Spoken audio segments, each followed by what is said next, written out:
So I have one I'd like to start out with. I've been very curious about this, and a lot of people want to know. How do you go around deciding which franchises make it in? Could you explain the process and, without, if you're allowed, some that you'd like to add or some that have been wanting to add but tricky to add? I'm going to start with this one. Have you ever heard of the Thunderdome? Right, where all the franchises come in and only one franchise comes out. That's ultimately how we settled through 20 rounds of discussion on the over 20 worlds that we have featured in game. No, the reality is obviously our friends and partners at NBC Universal, they have a huge tent of really beloved characters and worlds. And when we first knocked on their door with a very intimidating request like Funko Fusion of we want to take all of those characters and worlds and break them and then allow for them to basically go world to world, you could imagine that would be a pretty meaty conversation. But the reality is they've been wonderful collaborators. And it was always ever a conversation around how do we do this, not can we do this. So yeah, they've been just hyper generous. Yeah, that's the easiest thing, I think, because there was an existing relationship with Universal from before times. That makes things so much easier, and rather than a door you have to knock down, it's an open door and it becomes creative.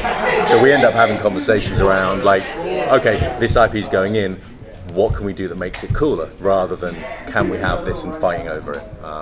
And you only have to look at the game. You've got that wealth, everything from things like Umbrella Academy and Scott Pilgrim through to The Thing and Battlestar Galactica and Jurassic World and He-Man. It's just the lot, right? Yeah, it's a lot. It's a lot of, it's complicated, as you can imagine, but like to be able to be gifted those tools to play with as a creative team, like that's joyful. In terms of wish lists, though, like stuff we still want to see. Again, none of this is confirmed. I'm not speaking on behalf of anybody other than my own personal fandom. But I'm hardcore. My favorite movie of all time is Back to the Future 2. So I would personally love to see Marty 2015 in there. But that's me lobbying at the table, not necessarily something that's slated or planned. Yeah. So during the panel, you guys talked a little bit about how you work with creatives who are fresh onto the market. Can you talk a little bit more about what that is like? Yeah, that's something that's dear to my heart. Like I've been making games back in the UK, obviously, but been involved in making games since the mid-90s. And I've seen how hard it is to get into the industry. And obviously we now have kids that go and study at colleges and then at universities to get into games, but there's no doors open to them. Like there are no junior level roles. And I don't know if that is something over here as well, but in the UK it's a real problem. So like right from day dot we said, yes, we have like a senior team that have made loads of great games together, like Lego ones previously. But like we can make a real change. We can, as a studio, building a studio, we can almost be game changers we want to be the pin-up studio, if that makes sense. So yeah, over half of our team, this is their first game. Yeah, we had a kid, and I call him a kid because he's younger than my 5, right? But like I met Harry at 18 when I was doing a talk at a college. And I needed someone to just come in and do some like testing. So I offered him an internship for like 2 months. His level of Unreal knowledge was mind-blowing. So I literally sat him down and said, like, tonight I want you to go home, speak to your mum and dad, and tell them you've got an option to not go to uni. And I gave him a full-time job. 2 years later, he's now a mid-level designer. He's been integral to at least 2 of the levels in Funko Fusion. And it shows that it works, and I think more studios need to take that approach of like take a punt on people, take a chance on people. It's how I got my job, like way back in the 90s. Someone literally took a chance on me, and you just grab it, and like people grab it, and they are so enthusiastic because they've got a chance. And do you know what? They have an energy that like keeps me young, right? I'm not really that young, but it kind of keeps me young. So hopefully that answers it. Yeah, if anyone else has anything, chime in. I would basically agree with Arthur. In my experience, and I've seen this with lots of friends, and even in the earliest of my days getting into this world, this industry, it's impossible to get experience to land the job, and it's impossible to get the job to land experience, right? It really comes down to people taking a chance on you. And so even in my journey and story, that has happened several times over, and I'm just infinitely grateful to be sitting here, really again, not to get, again, too highfalutin here, but really on the shoulders of other people that were willing to extend the arm, right? So we feel very similarly on the Funko side. It's one of the things that we love and treasure about the relationship with the 1010 Games team is that they are being mindful about what's going into the product, but more specifically how they are making that product. It just really connects for us because we are all about fun, friends, family, community, and really, I mean, it shows in the product, right? The folks that are making it legitimately care about what we are curating as a feeling in the game, and ultimately the community that we are speaking to. So. Yeah, I probably can't add much, but yeah, the industry we work in is can be exclusionary at times. So working with a team that is inclusionary is like a breath of fresh air, and it really adds a lot. And you can see it in the execution. So we're really happy with the way they approach the business, the way they built their team, and the way they love the IPs because they were fans of these films and these IPs and Funko Pops from the start. Thank you. Cam Proctor from Big Gold Bell Media. What were some difficulties that were presented to you with trying to bring together such an intricate game like this? Well, I'll start from a development standpoint. So some of the difficulties with this were, believe it or not, we were trying to build a studio while trying to build a game. My experience previously at TT Games was like obviously working on the Lego games, where you're going from one to another, and you almost, like I got to the point where I almost took it for granted, like how hard it is to get a character to run and move and jump and feel good just through a controller. So obviously we started 1010 Games, there was literally 3 of us in a cardboard box. We then were building a studio. We were then also trying to build a game from nothing. And so we had to get a Funko Pop and figure out, well, how does a Funko Pop move? How does it how does a Funko Pop jump and run and interact and how does that feel good? So it's almost like starting from scratch. So all that experience you've then got to just try again, and that was hard. Like the first year was tough because we were doing stuff that we'd never done, and also learning Unreal because we'd previously used our own engine, and it's like, it's just an engine, it's fine. It's like, whoa, okay. It's like bang, brick wall. But Epic have been amazing. We went on the Unreal 5 beta program. We had so much support from them, and the final product just shows, what hard work and dedication does, I guess. So for me, it was all development difficulties.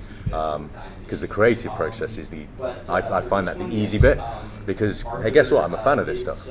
But that's from me. I don't know about you guys. It's a wonderful thing to be partnered with incredible creative minds. It also means that you have a wealth of ideas to play with, right? And even the volume of those ideas is sometimes. I spoke, I think, a little bit about this on the panel. Like Arthur and I were just riffing this morning about additional things that we could still add to the game. That is a perfect reflection of how do you take all of those ideas and ultimately start building towards an action plan, right? What are the things that are important and critical, whether they be from a storytelling perspective or a gameplay perspective or something in between, and then making sure that you build the crawl, walk, run to the final experience. So it's not so much a challenge, it's just, it's a responsibility to make sure that we hit the right beats and we take all of these incredible ideas and hone them into an actionable plan. Ours was just making sure that the IPs were represented correctly, that Funko was represented correctly, and then the gamer was represented correctly, and then filmmakers just understanding what they understand the Funko characters and they love them, but what the Funko universe around their characters could do and not do. It was a bit of an education, but they were on board from the start, and just making sure that all 3 aspects of what we just talked about hit on all cylinders. At the end, everybody was really happy, but there's a lot of learning curves in understanding what a Funko universe of Jaws and Amity or in Mo Tuesday, it's just what it was actually going to be and what the rules were behind that. But the gamer needs to be represented at all times, and they are in this game. So we're really excited about it. Actually, that's an interesting point, which is not every stakeholder on the NBC Universal side necessarily understood what Funko Pop was, nonetheless, how those rules work, right? Because it's not necessarily a one-to-one faithful adaptation of what you see on screen. It is its own stylized cartoon version of those IPs with a lot more tongue-in-cheek baked into it. So it may be appropriate for Marty McFly to do something that he didn't necessarily do in the film, but because it's a good gag in the game, how do we ultimately get some of our friends over on the NBC Universal side to understand that like there's some room to play. It's tongue-in-cheek. It's not totally outside of the ballpark, right? It did take the filmmakers long to realize that every clock in the game says 10:10. Yeah, that was yeah. So some of those Easter eggs that are in there are like we put stuff in and go, will people notice? Will people not notice? Like, will you see this thing here? Will you see this thing there? There's little Easter eggs everywhere. There's actually our offices in the game somewhere. I don't think anyone's ever found it yet. So I've just spilled the beans, John. So. I'll give away a little bit of that too, because on the physical product side, right, we have also hidden Easter eggs in the physical product. The only one I'm going to give you here on the table is that Eddie Funko, our titular villain. If you're familiar with Funko box taxonomy, there's a number in the top corner. It just so happens that his number is 1010. Yep.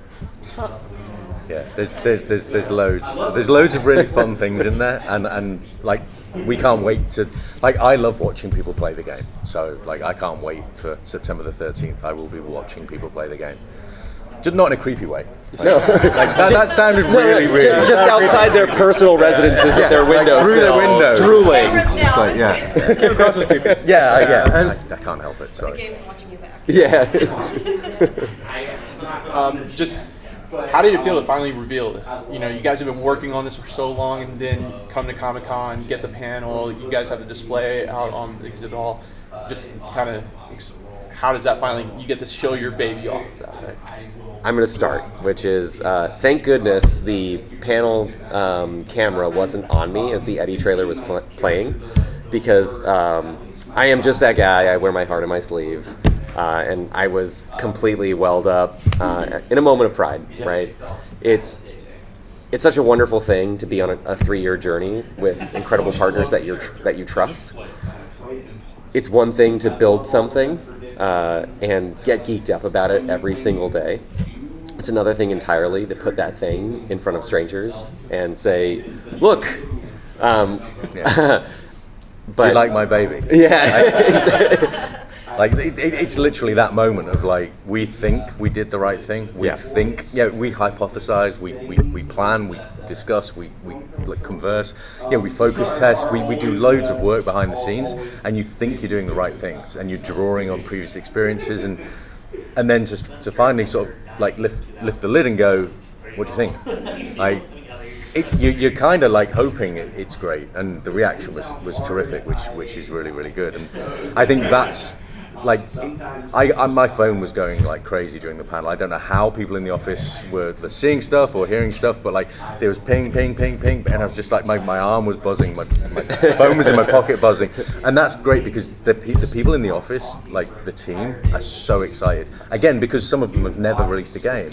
And like, oh my god, someone's talking about this, and like, oh, my level's featured here, or like my character this, and that. It's just great. It's great to have that buzz from the team, and then it's also great to actually have people just go, you know what, that game looks great. And I actually took a moment on the panel, a bit like Jason. I sat back when one of the trailers played, and I just whispered to John, I went, this game looks real. And I know that sounds like a stupid thing. Like I've made over 30 games, right?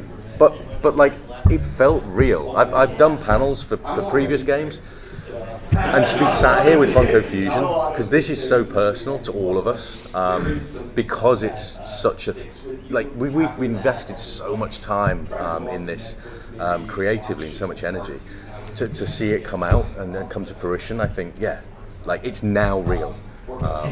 That sounded really, really weird. I've never said stuff Sounded like that. real? Really weird. It sounded real. Like, there's a little lump there, and I'm like, dude, don't even think about that. Like, I think for the Universal side, it was just pride. Like the way that everything's represented, the IPs are represented, the way the game was executed.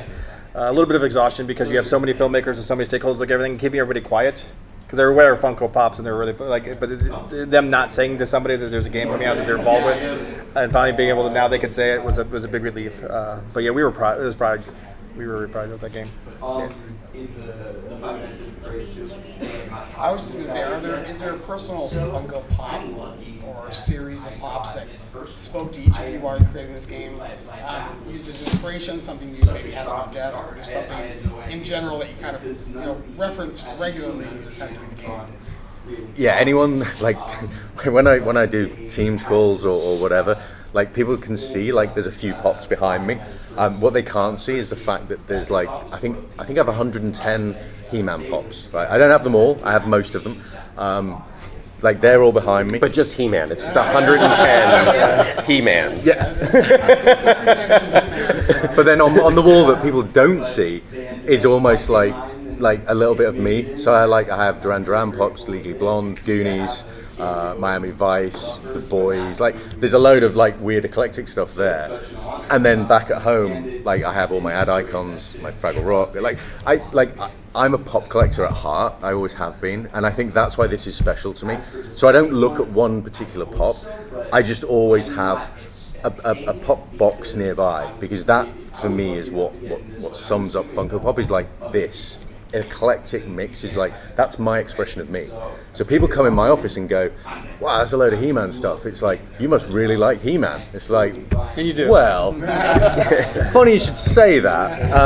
But that and that's how I see this. This whole journey is like we've always had pops, right? I've always had pops in my office. That's my expression.